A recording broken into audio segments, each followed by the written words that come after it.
नमः शिवाय। एक बार फिर से स्वागत है आपका शिव पुराण के इस वीडियो में।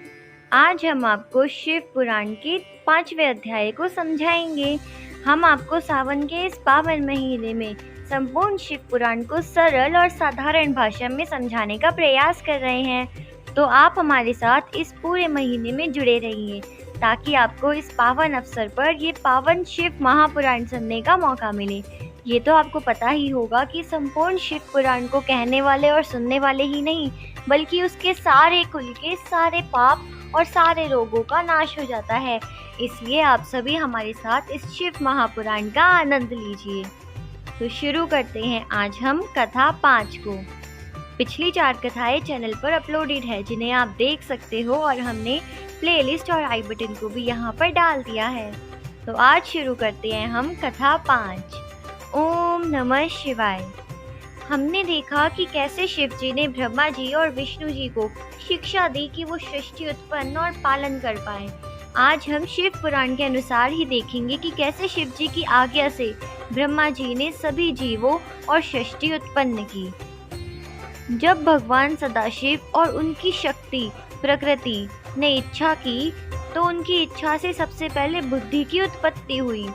उस महातत्व से अहंकार की, और अहंकार से सतोगुण, तमोगुण और रजोगुण उत्पन्न हुए।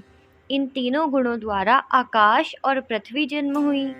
इस प्रकार क्रम के अनुसार देवता, मनुष्य आदि योनियों की उत्पत्ति हुई। फिर ब्रह्मा जी ने भगवान शिव के चरणों का ध्यान धरकर सनक, सनंदन, सनातन, सनत कुमार और रघु इन 5 मनुष्यों को उत्पन्न किया। उसके बाद इन 5 मनुष्यों के उत्पन्न हो जाने के बाद ये सब भगवान सदाशिव का ध्यान धरने के अतिरिक्त और कुछ भी कार्य नहीं जानते थे। उन्होंने ब्रह्मा जी से कहा कि हम सृष्टि उत्पन्न करने का कार्य नहीं करेंगे। तब ब्रह्मा जी को बहुत क्रोध आया, पर विष्णु जी के समझाने से वो शांत हुए। कुछ समय तक तपस्या करते रहे, लेकिन उस तपस्या का जब कोई भी फल नहीं निकला, तो उन्होंने अपने मन में बहुत आश्चर्य किया। उस समय भगवान शिव की माया से वो इतने भयभीत हुए कि उनके नेत्रों से आंसू की बूंदें टपकने लगी। उस समय भगवान शिव ने दयालु होकर उन सभी को सद्बुद्धि प्रदान की, और उनके हृदय में इच्छा उत्पन्न हुई कि भगवान शिव ही यदि मेरे पुत्र उत्पन्न होकर जन्म ले, तो सारे कार्य स्वयं ही कर देंगे और सारे कार्य आराम से हो जाएंगे। इस बात को मन में रखकर फिर वो बहुत समय तक योग और समाधि में लीन हो गए। उनकी इस तपस्या से भगवान शिव बहुत ही ज्यादा प्रसन्न हुए और सृष्टि की वृद्धि करने के लिए ब्रह्मा जी की बाहों के, यानी कि उनकी आईब्रो के निचले भाग से अवतार ग्रहण किया। उन्होंने अपने इस अवतारी शरीर में वे चिन्ह प्रकट कर दिए जिसे ब्रह्मा जी और विष्णु जी ने उनके दर्शन प्राप्त करते समय देखे थे, यानी कि उनके गले पर 3 निशान, सफेद रंग का उनका पूरा देह। इस प्रकार उन्होंने ब्रह्मा जी की सहायता करने हेतु अवतार ग्रहण किया। भगवान शिव के इस रूप में प्रकट होकर ब्रह्मा जी से बोले, हे ब्रह्मा, यदि आप हमें आज्ञा दे तो हम वेदानुकूल कार्य करेंगे। इसके अतिरिक्त रुद्र, महेश्वर, हर तथा जगदीश आदि तुम्हारे अनेक नाम भी होंगे।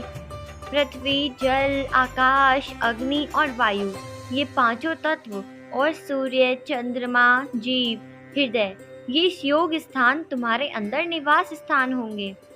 तुम अपनी पत्नियों को यहाँ अपने साथ रखो और संतानों की उत्पत्ति करो, जिससे सृष्टि की उत्पत्ति हो। ये सारी बात सुनकर शिव जी ने भूत, प्रेत, पिशाच आदि सहस्त्र प्रकार के भयानक जीव उत्पन्न कर दिए, जिन्हें देखकर ब्रह्मा जी को बहुत आश्चर्य हुआ। तब उन्होंने भयभीत होकर कहा कि तुम इस संतान को इसी समय नष्ट कर दो और इनसे अच्छी संतान, इनसे भी ज्यादा श्रेष्ठ पुत्रों को उत्पन्न करो। ये सुनकर शिव जी ने उत्तर दिया, हे ब्रह्मा, जिन जीवों को बार बार जन्म लेना और मरना पड़े, हम उन्हें उत्पन्न नहीं करेंगे, उन्हें तो आप ही उत्पन्न करो, आप हमें भूलिएगा नहीं। यह कहकर शिव जी ने अपनी माया को ब्रह्मा जी के ऊपर से हटा दिया। इसका अर्थ है कि शिव जी को जो संतानें उत्पन्न करनी थी वो कभी भी ना तो उनका आदि होगा और ना ही अंत होगा। उन्होंने ऐसे भूत प्रेत और पिशाचों को उत्पन्न किया और वो सभी मनुष्य जो जन्म लेते हैं और बाद में मृत्यु को प्राप्त होते हैं वो सभी ब्रह्मा जी के द्वारा उत्पन्न किए जाते हैं। उस समय ब्रह्मा जी ने चौतन्य होकर अपना मस्तक दंडवत करने हेतु उनके चरणों में झुका दिया। यह देखकर शिव जी ने उन्हें ऊपर उठाते हुए कहा, उनके मस्तक पर अपना हाथ फेरा और उसी समय सनकादिक आकर शिव जी के चरणों में गिर पड़े और उन्हें दंडवत करते हुए उनकी स्तुति करने लगे। यहाँ सनकादिक भी ब्रह्मा जी के दूसरे पुत्र हैं। भगवान सदाशिव ने दयालु होकर उन्हें सबसे अच्छी उत्पन्न बुद्धि प्रदान की। उसके बाद शिव जी ब्रह्मा जी के ललाट के मार्ग से गुप्त होकर दोबारा अपने लोक में वापस चले गए।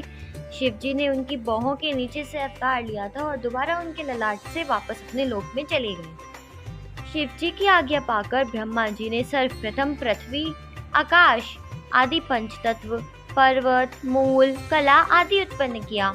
उसके बाद अपनी इच्छा से विरचि, अग्निरस, शतातप, भृगु, पुलस्त्य, पुलह, वशिष्ठ इन सप्त ऋषियों को जन्म दिया। फिर उन्होंने अपने प्रत्येक अंग से नारद, दक्ष, कदर्म आदि 10 पुत्रों को उत्पन्न किया। फिर स्तन से मनुष्य, पीठ से पाप और अन्य अंगों से प्रीति, तृष्णा आदि को प्रकट किया। उसके बाद क्रम के अनुसार नक्षत्र, दिशा, दिक्पाल, चंद्रमा आदि सभी को भी उत्पन्न किया। लेकिन अपने द्वारा उत्पन्न इन सभी सृष्टि को देखकर ब्रह्मा जी को अत्यंत चिंता हुई। अब यहाँ उनको चिंता क्यों हुई ये सब हम अभी जानेंगे। रात्रि के कारण जब सभी को भूख लगी तो जो राक्षस थे वो यक्ष आदि मनुष्यों को खाने के लिए दौड़े। उसी समय अपने शरीर को उन्होंने भयानक बना लिया और उन्होंने काल को उत्पन्न किया। इसके बाद उन्होंने उस शरीर को त्याग कर स्त्री का शरीर धारण कर लिया। उस समय उनके उस रूप को देखकर सब ऋषि मुनि आसक्त होकर उन्हें पकड़ने के लिए दौड़ पड़े। तब उन्होंने उस शरीर को बदलकर दूसरा शरीर धारण कर लिया और अपने घुटनों और असुरों की उत्पत्ति की। ऋषि मुनि उस समय उन्हें नहीं पहचान सके और काम से वशीभूत होकर निर्लज्ज बन गए और उनके पास दौड़े चले आए। अब यहाँ ये सारी शिव जी की माया चल रही है। उनके भय से भयभीत होकर ब्रह्मा जी ने भगवान शिव जी से प्रार्थना की और कहा कि हे प्रभु, आप इन दुष्टों को शीघ्र ही नष्ट कर दो। उनकी प्रार्थना सुनकर शिव जी ने अप्रकट रूप से आज्ञा दी कि तुम अपने इस शरीर को बदल डालो।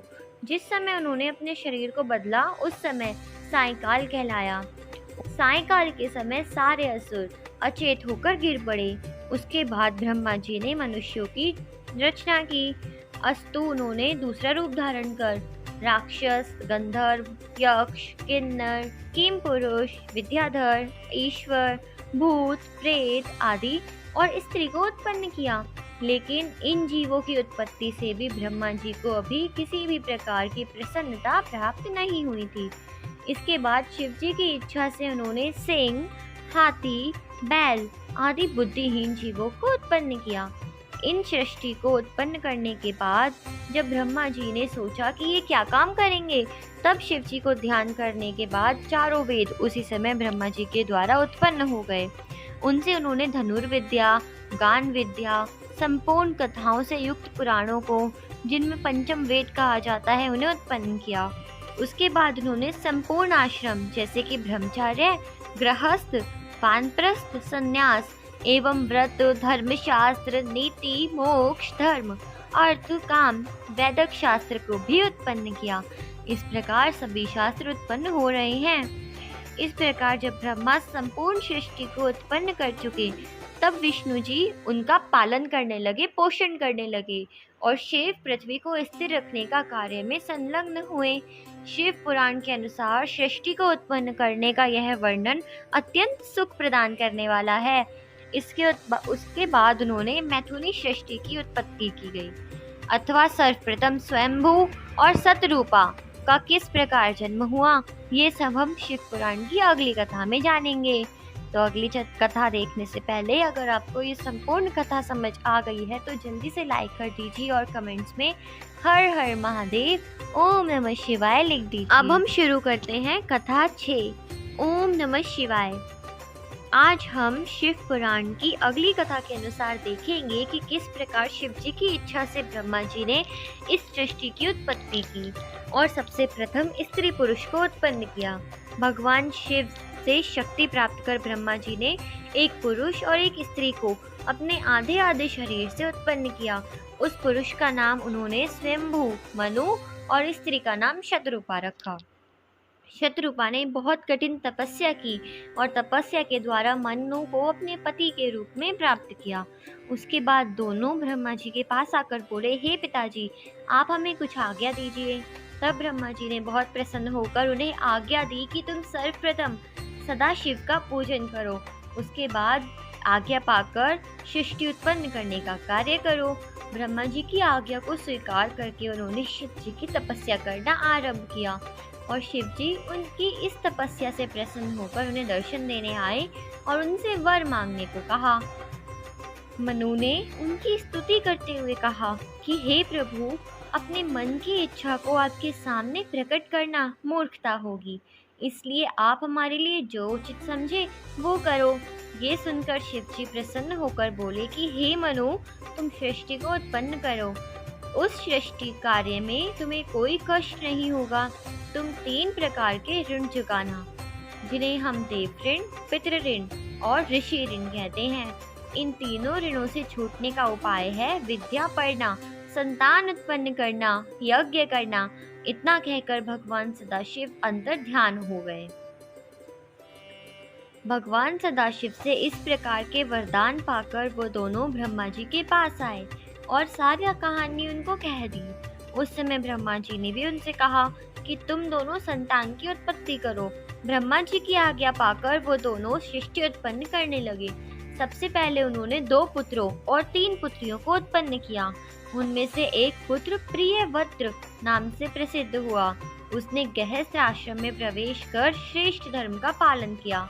उसकी संतान अत्यंत शीलवान हुई। आगे बढ़कर उसी के वंश में भगवान श्री कृष्ण ने भी अवतार लिया था। मनु के दूसरे पुत्र का नाम उत्तानपाद था। उसके वंश में धरुव के समान योगी भक्त का जन्म हुआ। मनु की पहली पुत्री का नाम अनुमति था। उसका विवाह ब्रह्मा जी के पुत्र रुचि नामक मुनि के साथ हुआ। उनके द्वारा यज्ञ और दीक्षा नामक 2 संतानों की उत्पत्ति हुई। मनु की दूसरी पुत्री का नाम देवहूति था। उसका विवाह कदर्भ मुनि के साथ हुआ। उसके गर्भ से भगवान कपिल देव ने जन्म लिया।